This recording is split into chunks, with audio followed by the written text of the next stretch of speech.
Straight Shift with the Car Chick, the podcast that's all about cars, buying, selling, fixing, and driving, and sometimes running fast if you're the car chick. Now, here she is. Welcome, everyone, to the Straight Shift. I'm LeeAnn Shattuck, the car chick, and today we're going to be talking about winterizing your car. And I've got a fantastic guest, my good friend, Amy Mattinat, all the way up in Vermont. How are you, Amy? I'm doing super. Well, I want to brag on you for just a minute because I need to make sure that my listeners know how completely awesome you are. Amy's the owner of Auto Craftsman, which is this award-winning auto repair facility up in Vermont. You guys are ASE Blue Seal, which is like the ultimate, you know, like 5-star diamond, whatever award from ASE. You're AAA approved, and of course, you're Ask Patty certified female friendly, which is such a wonderful certification for a shop to do. But I mean, you're just really cool because what was it, 2015, you won the Small Business Administration's Vermont's Woman-Owned Business of the Year. And that's just not even repair shops, right? That's like all women-owned businesses? It was all women in businesses, yes. Yeah. Wow. Nice so you're award. The awesome of the awesomest there.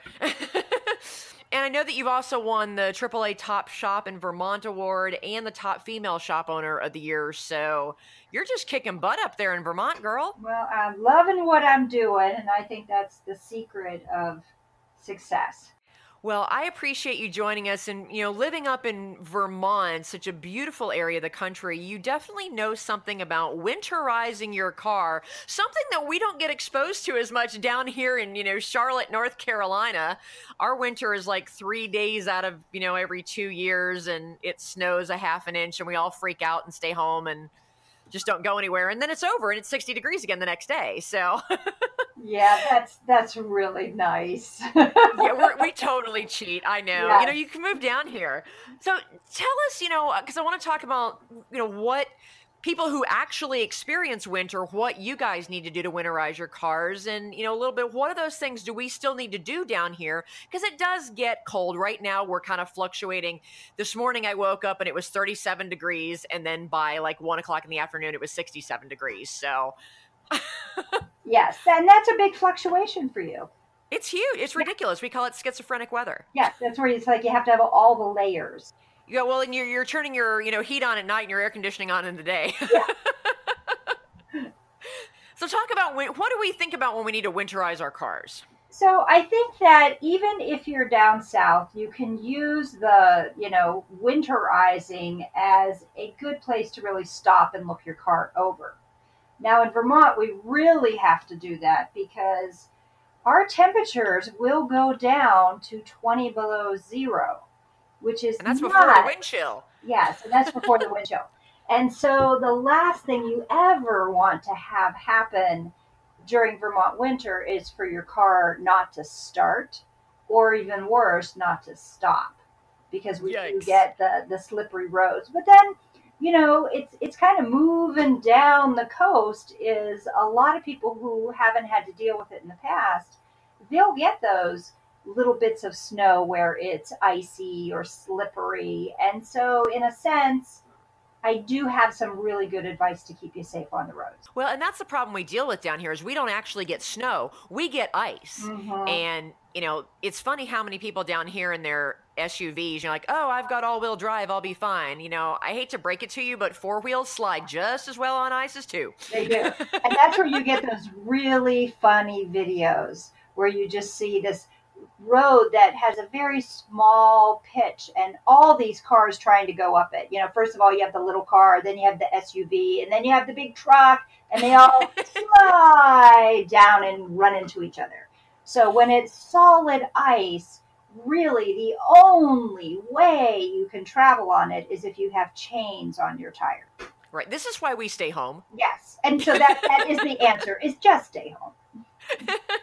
Well, I grew up in Cleveland and Milwaukee, so I learned to drive in Wisconsin in the snow, Mhm. and what they call drifting down here, we called getting to school in the morning up there. So, Yeah. I understand the sub-zero frigid temperatures and what that does to your car, and it's a big part of why I moved south. But I know that tires were kind of the most important thing that we dealt with. That I remember transitioning when it started, getting into those winter months. So the whole thing with tires is that the tires are responsible for the car to move, to stop, and to steer.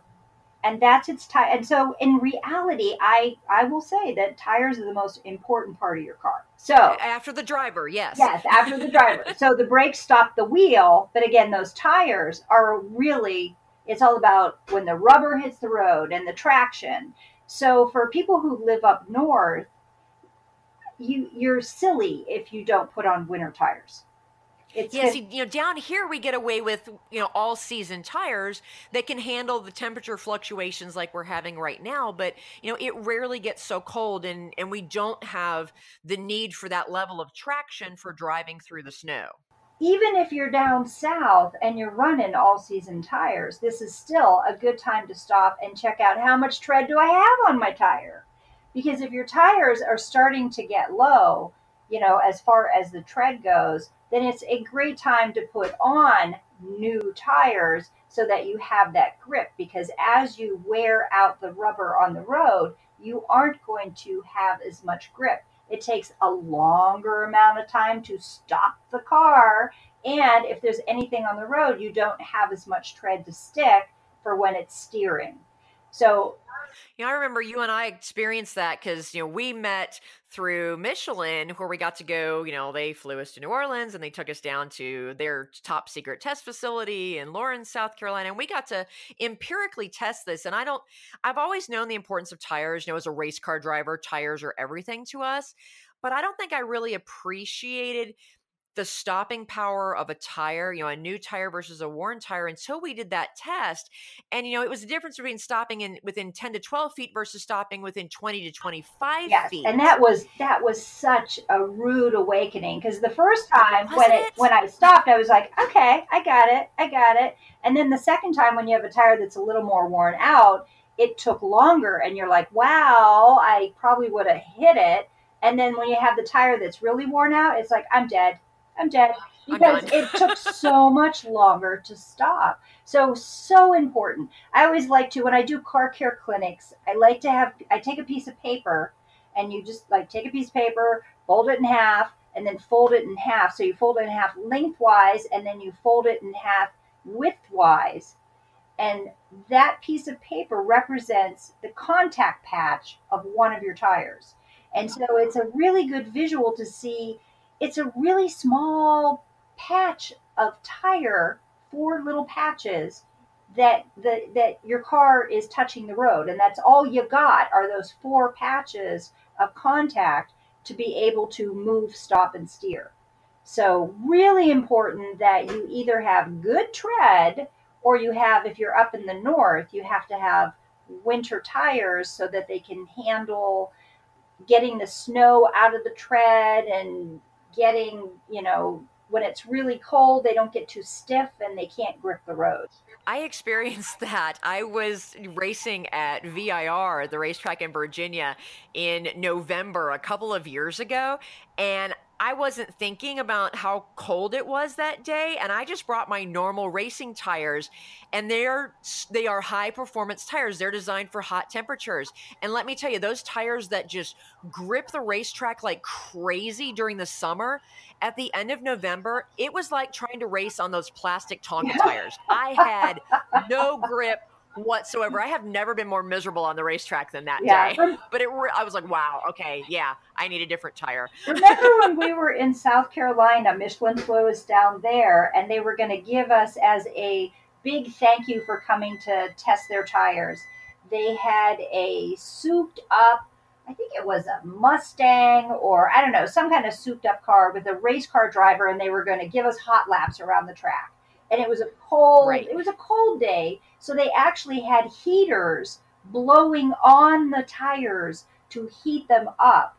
before we started driving, which I thought was fascinating.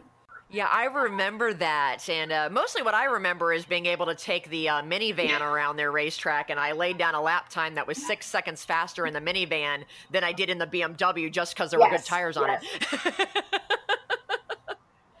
Well, I know that, I remember, growing up in Wisconsin, the biggest thing was when you came out in the morning, and we used to put wool blankets over the hood and do everything we could to keep the car warm, mostly because we put the dogs in the heated garage and the cars got to stay in the driveway. But, it was like, okay, will the car start? It was just, will the battery, start you up in this, sometimes minus, 30 below in Wisconsin. Yeah, the whole thing with the battery is that the colder it is, the less power it has. So if you have a fully charged battery, and or like a brand new battery, when it goes down to 0, that battery only has 40% of its power. And if it goes down to even, say it's wind chill 32 below 0, it only has 25% of its available power. So the colder it gets, I feel the same way. I do too. I mean, it makes sense because it's so cold. And so when you have your battery tested, so you go to the shop and you say, I've had this battery 3 to 5 years is, approximately what a battery will last for, depending on how you drive and how, stop and go, how much the batteries have to work. So say your battery's 4 years old and you're going on a trip and you want to know, does my battery have enough juice in it to keep driving it? Is you want to ask them to do a load test. You don't want just one where they take a snapshot of your battery has this much power. You want them to do a load test, which is what they do is they kind of like turn everything on. So when you get in your car, you're going to turn your car on. You're going to turn the defrost on. You got the music blowing. You got your phone plugged in. I mean, you got everything going, and that's the heated seats are on. Exactly. I mean, I do that as soon as I get in my car. I hit those heated seats. So you want them to do a load test so that you find out what the battery really has when it's being used. Because we forget that the battery of the car powers all of those other things that we do. Which is why, I laughed when they tested like some of the electric cars, like the Nissan Leaf, and they advertise that it's got a range of 150 miles, but that's, you're not using the radio, you're not using the navigation, the fan's not blowing, that 150 mile range can drop down to like 30 miles when you're running all the accessories in the car. Very quickly. It's just not going to want to work as hard when it's that dang cold out. No. And then there's the whole myth of how long to let your car warm up before you drive it. And so... Yeah, so how do you know that? So you don't really have to let it warm up very long. But it's cold. So I will admit, when I get up in the morning and it's 10 below 0, I bundle up, I run out, I turn on the car, get the defroster going, and I run back in the house and have a cup of tea. Now, I don't really need to do that. You could technically, if you're in a hurry, turn the car on, turn the defroster on, and then go out and start scraping the windows and getting all the snow off. And by the time you've come around to the front, and you get the windshield wipers so they aren't stuck to the front, because you do not want to be pulling those wipers or scraping those wipers, because it's really a very small piece of rubber and it's easy to damage them, and then you have to get new wipers. So by the time you get your car all defrosted and cleaned off, then you're good to drive. But I still I don't want to be shivering in my car when I'm driving down the road. So I let it warm up a little bit. And then I go in and that way, the defroster's been really defrosting, and I can just push everything off and I'm good to go. That's why the whole remote start thing in the newer cars is so popular. And they even have apps now where you can start your car from your smartphone so that when you get out there, it's all nice and toasty warm for you, because it's about warming up ourselves and the cabin as much as it is the engine of the car. The car doesn't care as much. Now, you don't want to get out of the driveway and jump on the highway and start driving 65 when the oil is thick. Think of how olive oil thickens when you put it in the refrigerator and you take it out and then it thins out. It's kind of the same thing. It doesn't get that thick in the engine, but it is thicker. But when you turn it on, it's going to thin out pretty quickly. But it still does not want to start driving 65 miles an hour. But, if you live in a neighborhood and you got a couple, just like take it easy until you see the thermostat start to move up a little bit. And then once it shows you that the engine has warmed up, then you're just good to take off and go. Sounds good. Well, we're going to take just a super quick 60-second break. And when we come back, we'll continue talking with Amy about winterizing your car. I'm going to talk about coolant, hoses, and critters. We'll be right back.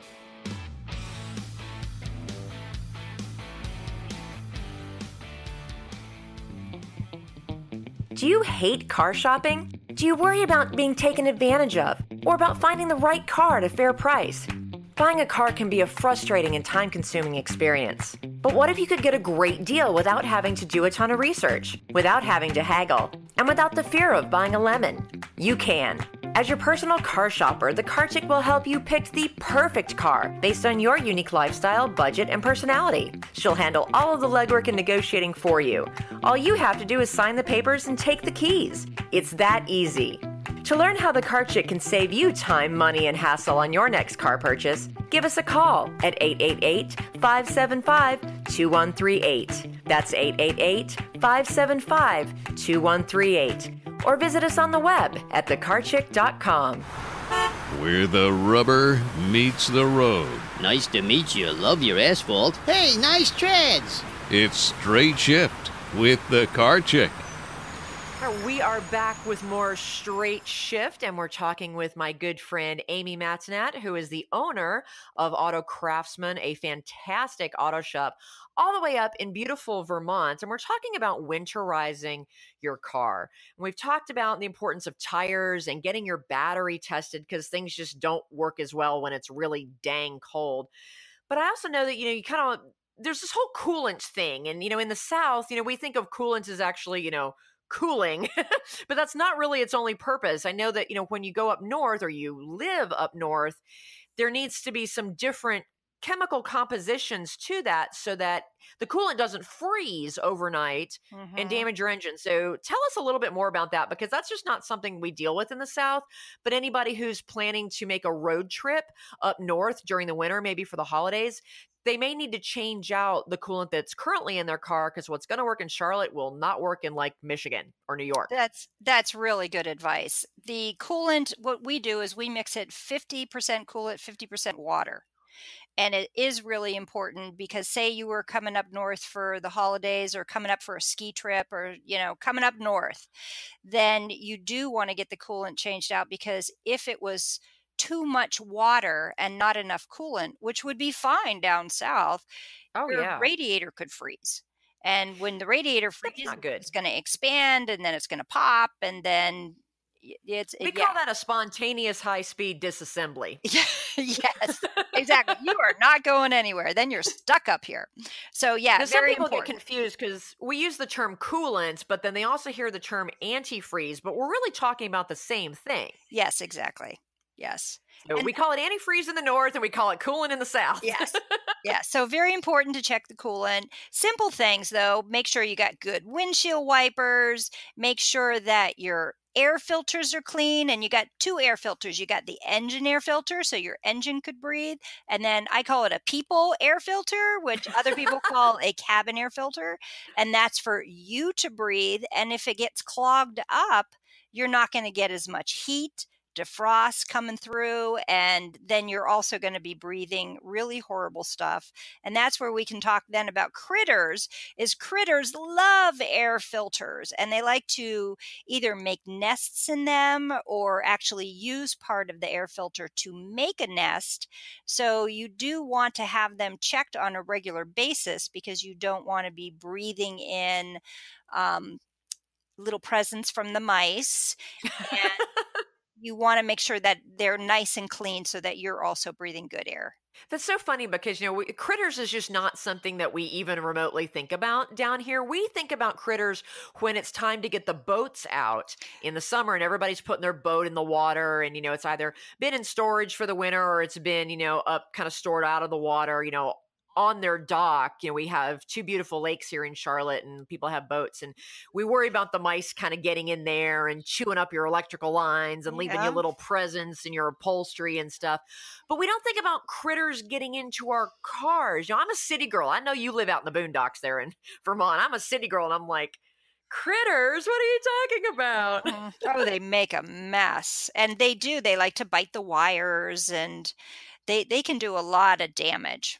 One thing, that people, even here in the South, would need to think about too is a lot of the times, cats, for example, or even raccoons or possums, if you park your car in the driveway in the winter, that car is nice and toasty warm. And those critters that are, living outside and don't have a nice warm home to come home to, like my two spoiled brats, they'll crawl up into your engine compartment just to stay warm through the night. So, if you park your car in the driveway and not your garage, when you look under the hood, look up in the tire wells and stuff, if you have animals in your neighborhood, just to make sure that you don't have a stowaway before you start your car. Yeah, because that could be nasty. So other things that we think about is having a kind of like a survival kit in the back of the car, which, even if you're down south, is still a good idea to have. I mean, maybe you have different things. I mean, everybody should have jumper cables in the car. And up here in the north, we like to have either kitty litter or a bag of salt or a bag of sand, something. I remember that.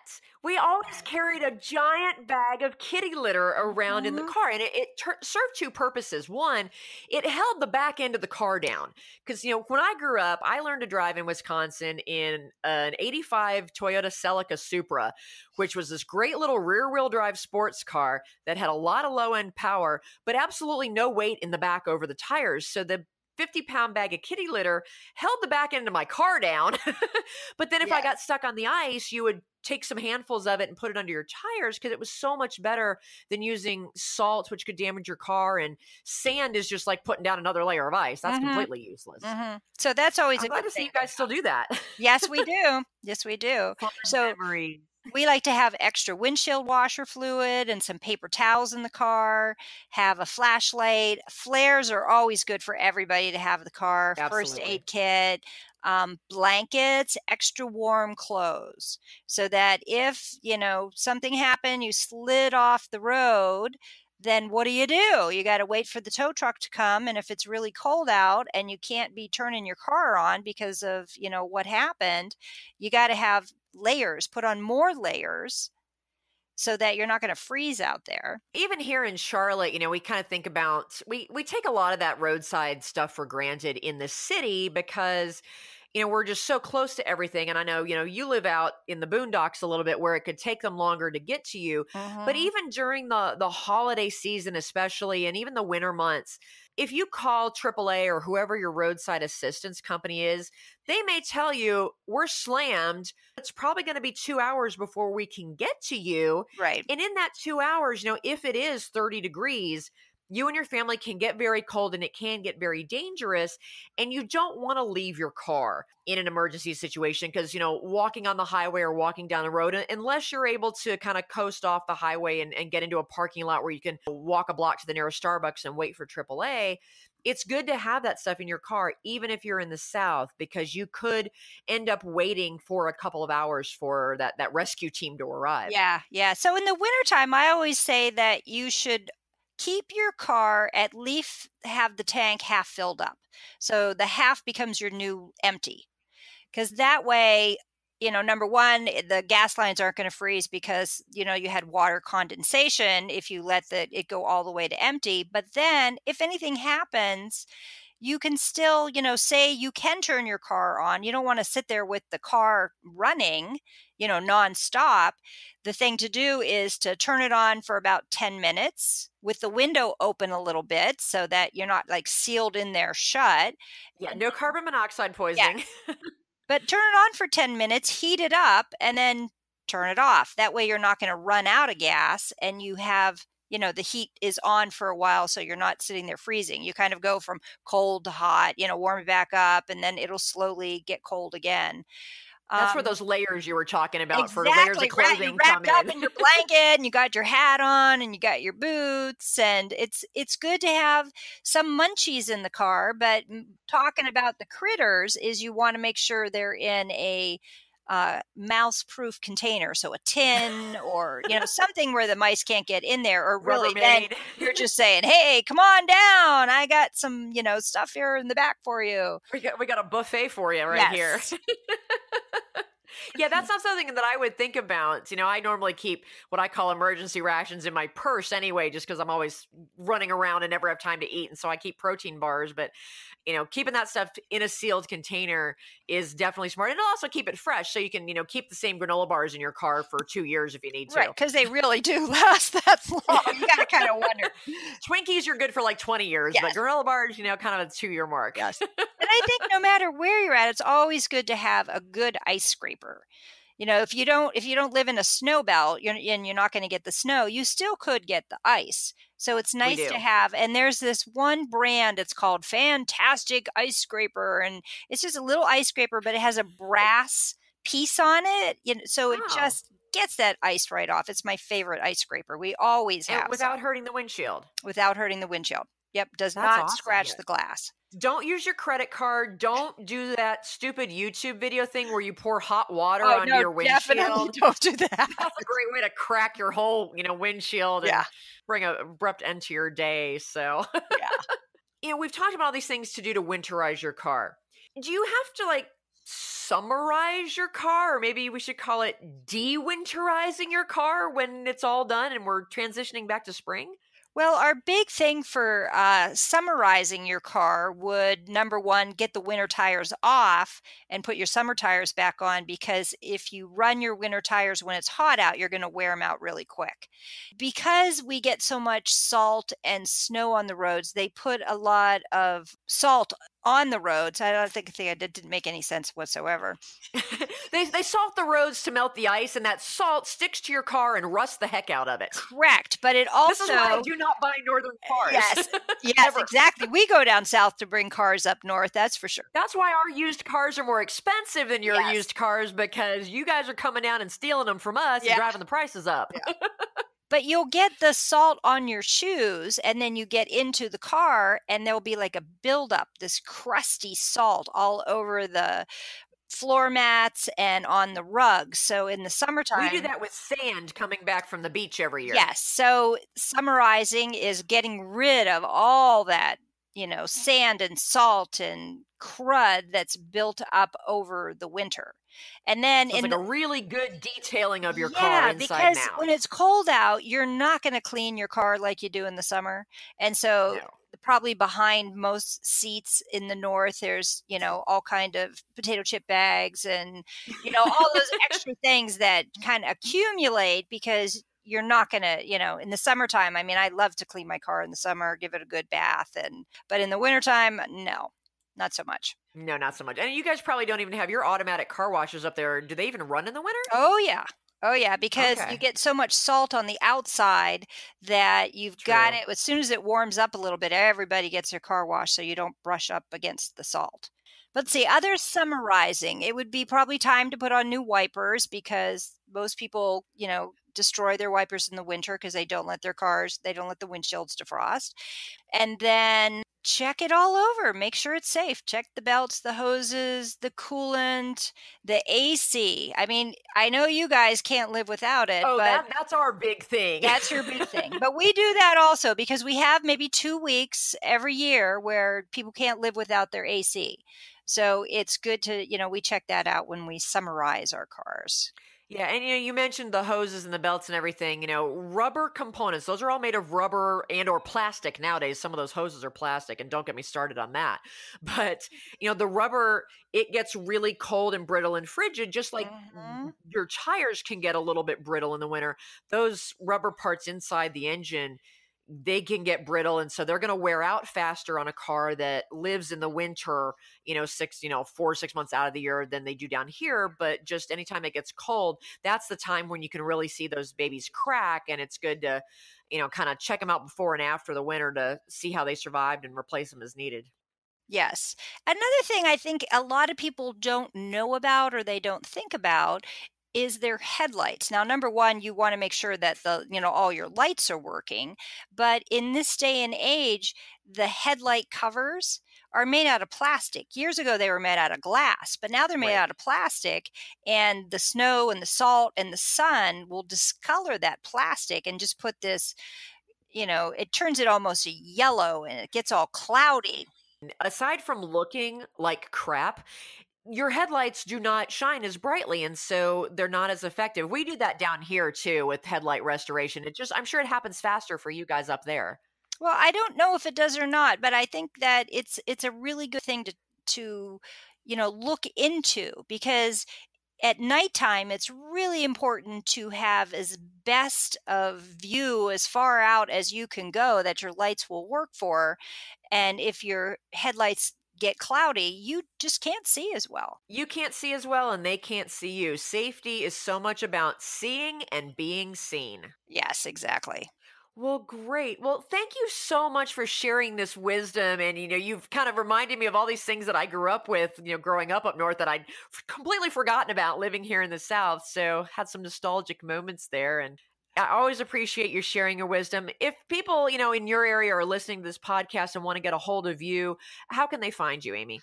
Best way to find us is online, our website, autocraftsmen.com, and they can always give us a call, 802-223-2253. Fantastic. Well, thank you so much, Amy. And I will definitely have you on as a guest again. And it's been great. Thank you so much for your wisdom. My pleasure, LeeAnn. Drive safely, folks. Straight Shift Podcast is copyright LeeAnn Shattuck, The Car Chick, 2017. All views expressed by guest and or co-hosts are those of the guest and or co-hosts, and not necessarily those of LeeAnn Shattuck or The Car Chick.